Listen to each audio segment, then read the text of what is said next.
Hello, everyone, and welcome to the Change Your Perspective live talk show and podcast. My name is Vince Allen, and this is the third episode of our new pilot talk show and podcast headed by the Zane Keturah International Institute of Pneumatology. Today, we are interviewing the Royal Ruler's Master Mentor of the Institute. Her name is Odelia Jackson. Odelia, good evening. How are you doing? I'm doing great. How about yourself? I'm doing good. It's a good Thursday. All right. So, thanks for asking. Odelia, some of our listeners know you, but there's some that have not heard of you. Tell us a little bit about yourself. Okay. I am a mother, grandmother of 18, mother of 3, widow, teacher, and a sister and brothers to all those who are in Christ. And I think that's all I got right now on that part. So, Right. and go ahead. You live up near Philly, don't you? Oh yeah, I live in Philadelphia, Okay. PA. All right. Okay. Can you tell us a little bit about how you became the Royal Ruler's Master Mentor with the Institute?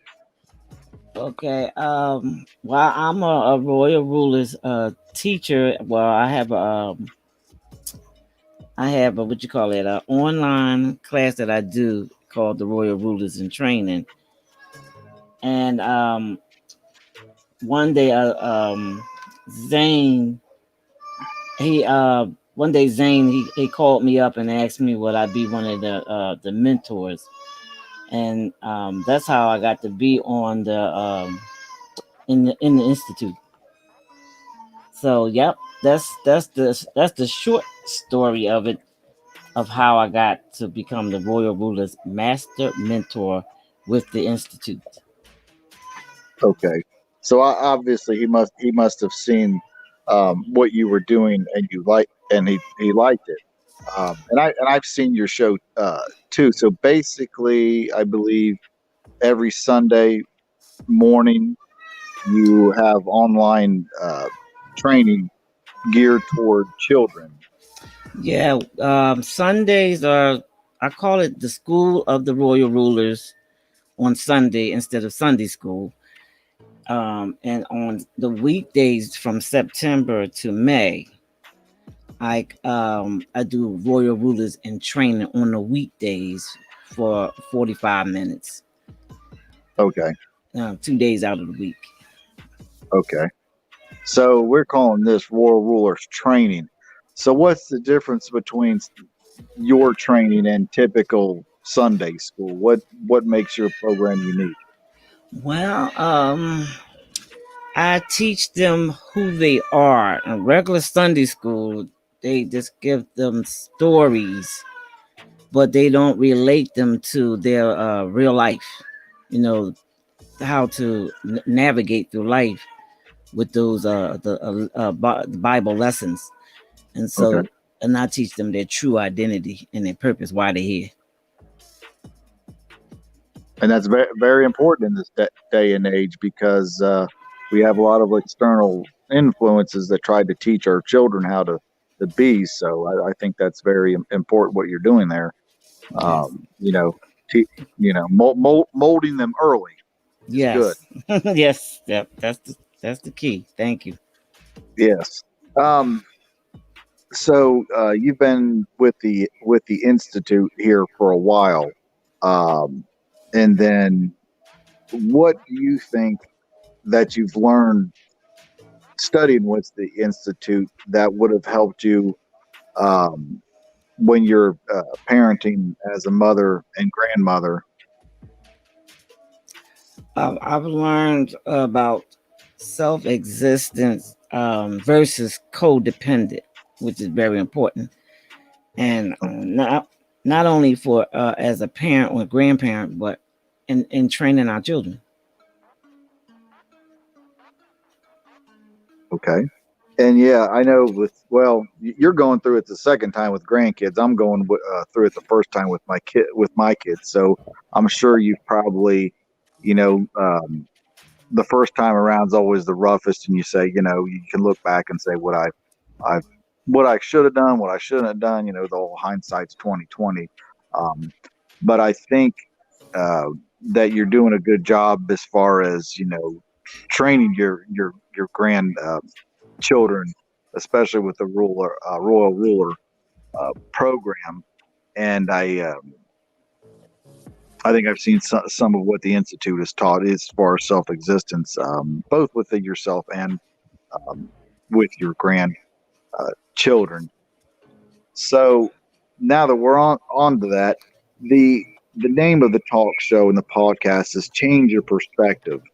So what do you think are some of the most disadvantageous perspectives that parents in today's age and society have that you would like them to change? Well, for one, change the way that we are training our children. I think we have let some things go in training them. We allow TV and video games and stuff to monitor our children.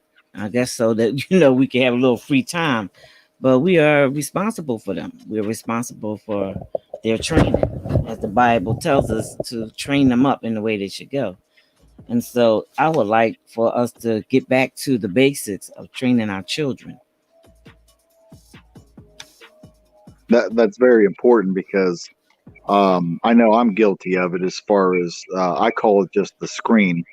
How much time we spend in front of the screen, and instead of you know looking face to face with each other. Now it's good for the institute. We're all from around the world. We're in the institute, so it's not Hmm. like I can't go to another country to be face to face with people. So it has its advantages, but Yes. um, I think we can see it's easy to see that the kids are can easily get lost in the technology, spending too much time, but we do too. What are some of the ways that you and things that you do with the kids to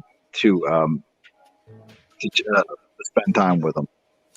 Well, one of them is like my grandson is 11 years old, so I try to get him into and I tell the children that I teach too.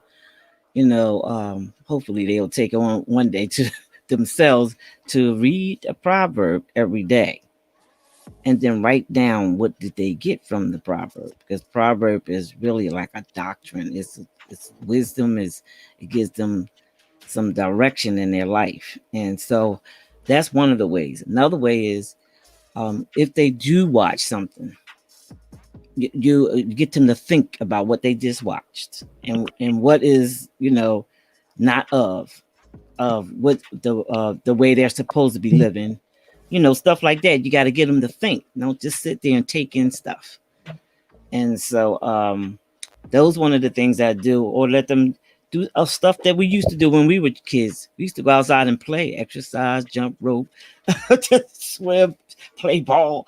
Okay, uh, Right. those type of things. So basically, just interacting with one another in a nutshell. Yes, you mentioned Proverbs, the book of Proverbs in the Bible that you teach the kids. What do you think is one of the strengths of that book versus some of the other? Because I know a lot of times when I try to teach my kids the Bible, they see this big thick book and they're like, "Well, it's a book, it's boring." and it's big, and it's they just see this big huge mountain to overcome. What's good about Proverbs, and why is that successful in your teaching? Well, because it gives them wisdom and real life stuff that they're going through, and so you ask them questions as they go about where did they see this, because it talks about them, being with the wrong crowd. How Okay. being with a wrong crowd can ruin their manners, their good manners. Okay. Okay, so it's like how you ask questions, how can that happen? you know and from being around such things that will get them before they get them. Okay. Okay. So, so good, And good, good, easy to understand real life stuff that applies to them. right. Yes. And visuals. That's what another thing I use, visuals. Because they visualize everything, with the TV screen and with the video games, I use visuals to you know, I've seen that in some of your Royal Rulers chain. I noticed you use a lot of slides, mhm. so you incorporate the scripture into a slide to give them a not just words but a visual picture. Yes. And then they have to tell you what they got. That's every time. What did you get? Give me one, at least one thing you got. And Okay. they, not just sitting here just watching screens and being lectured to. We got to interact with our spiritual growth. Right. I remember that about some of my good best teachers, that they got us to think, and not, it just wasn't, well, memorize this and then just regurgitate it back to me, but actually ask me, what do you think about it? So that's good that you're getting the kids to think for themselves and think.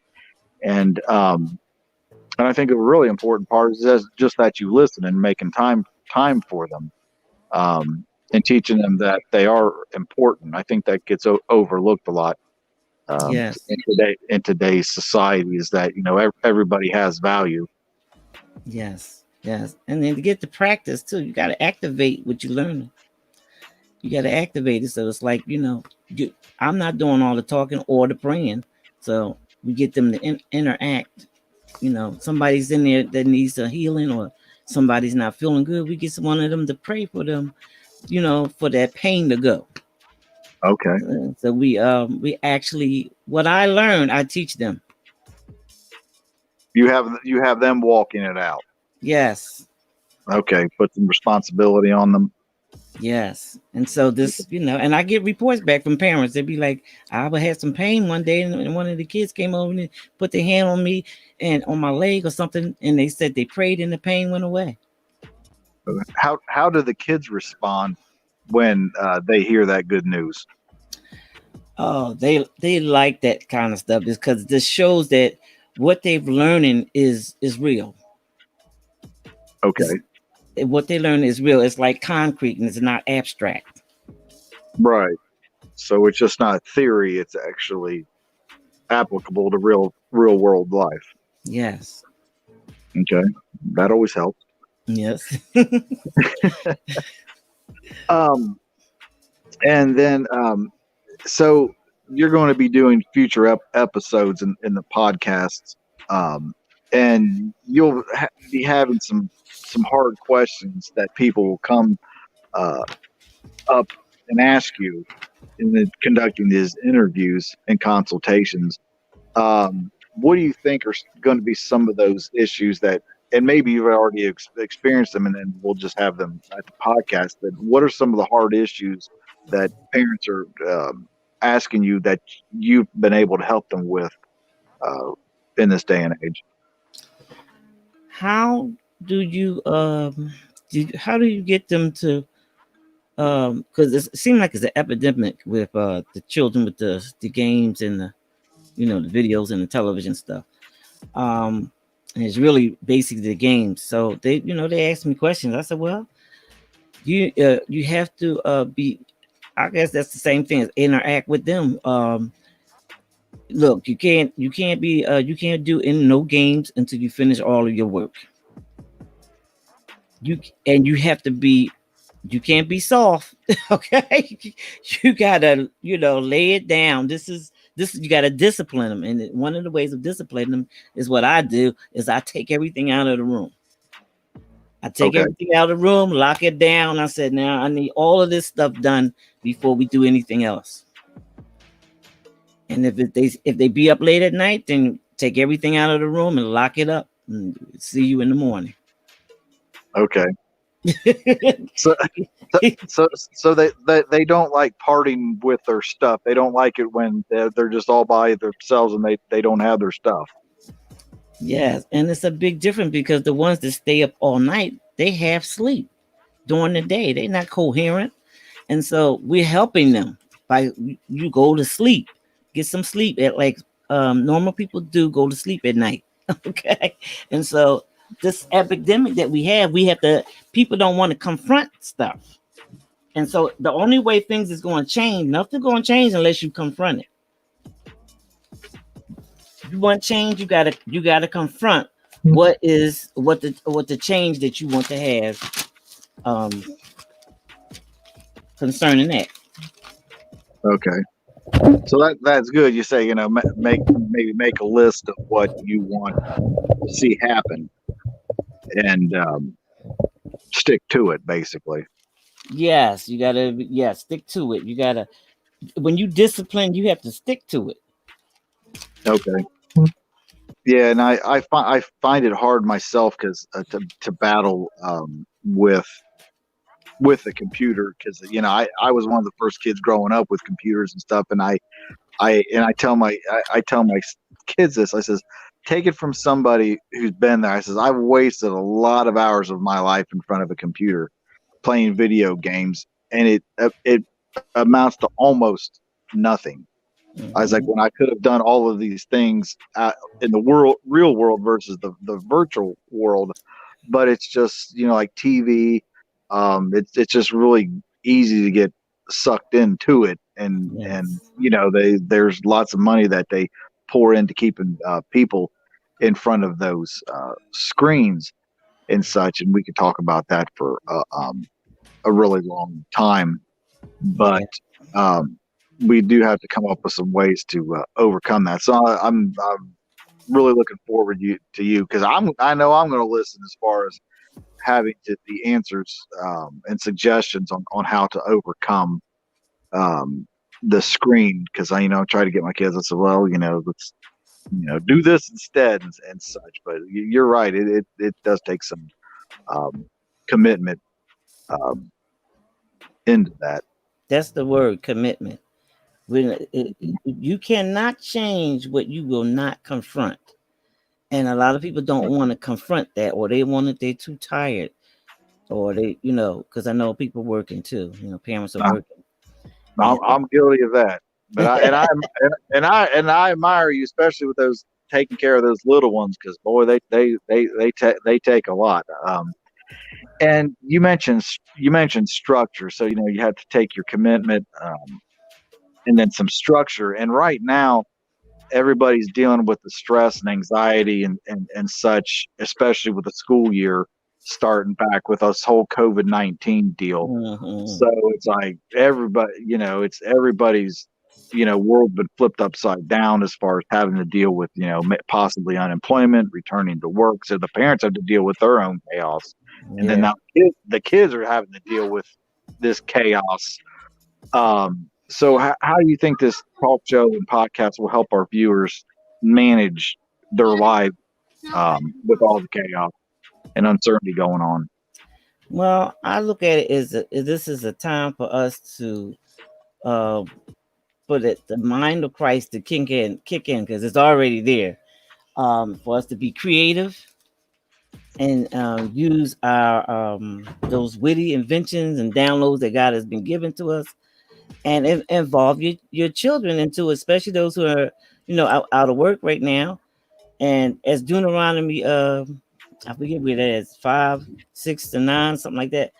It talks about us training our children in the home by the wayside, you know. So those are things that we could use to do during this time is to spend that time.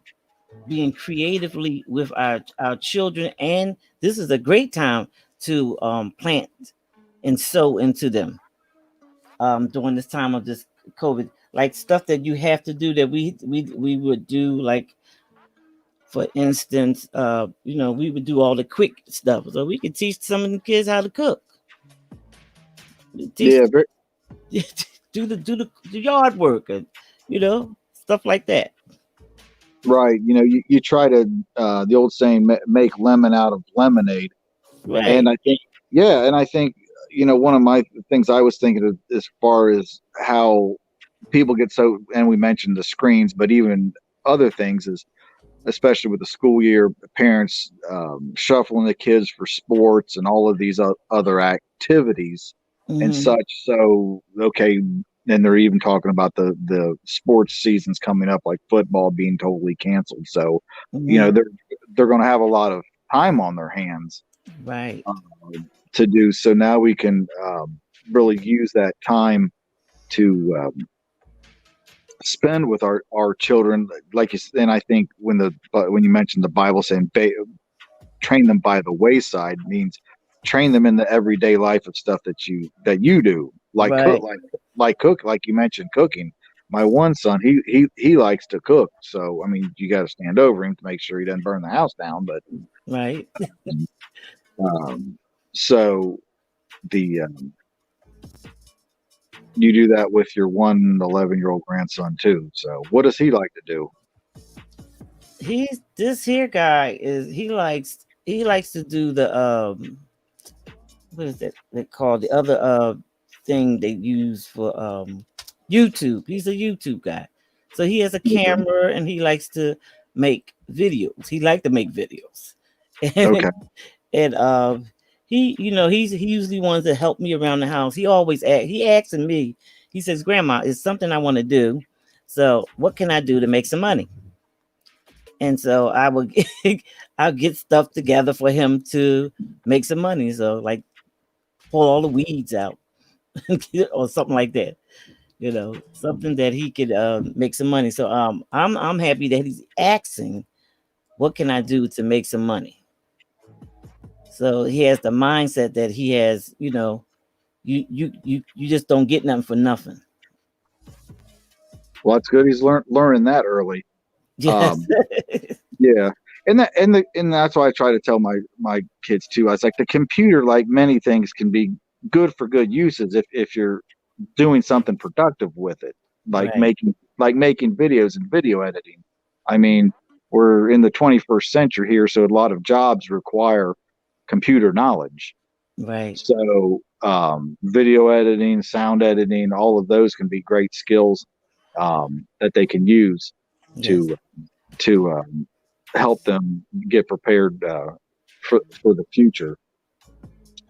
Yes, I think so. Mhm. Anything else on your mind you'd like to mention?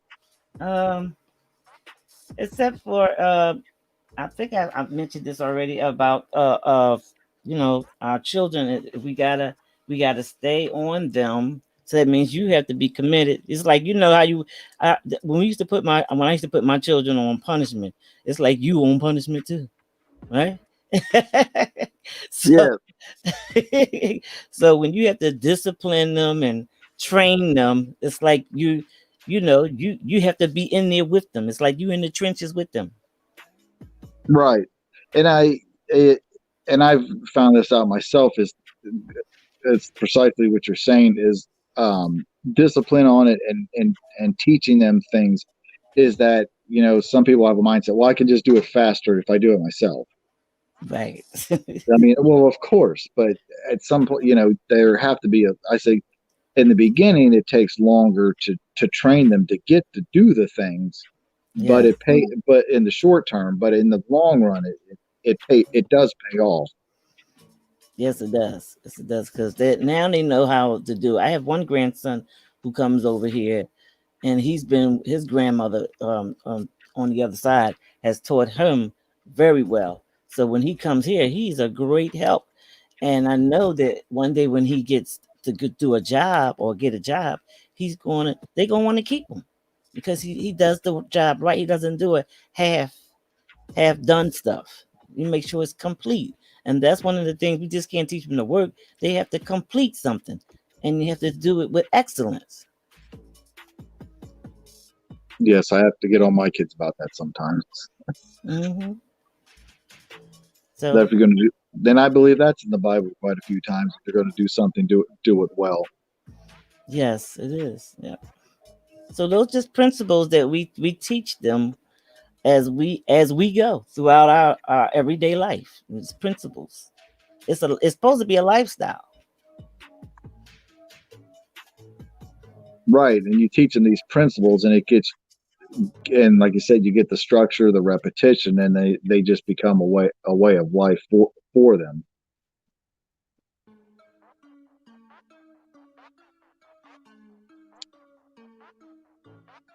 Okay, well, um, anything else before we wrap up?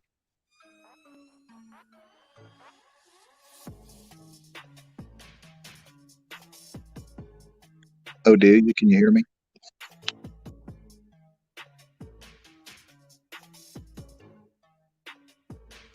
While we're waiting for Odelia to come back, you can find her on Facebook. Just search for Royal Rulers, and you can also find the Institute of Pneumatology on Facebook also. And if you have any questions, you can direct them to the Institute or Odelia, and we look forward to you having more questions come up in the future that we can help you with. We're here to help you uh, through life.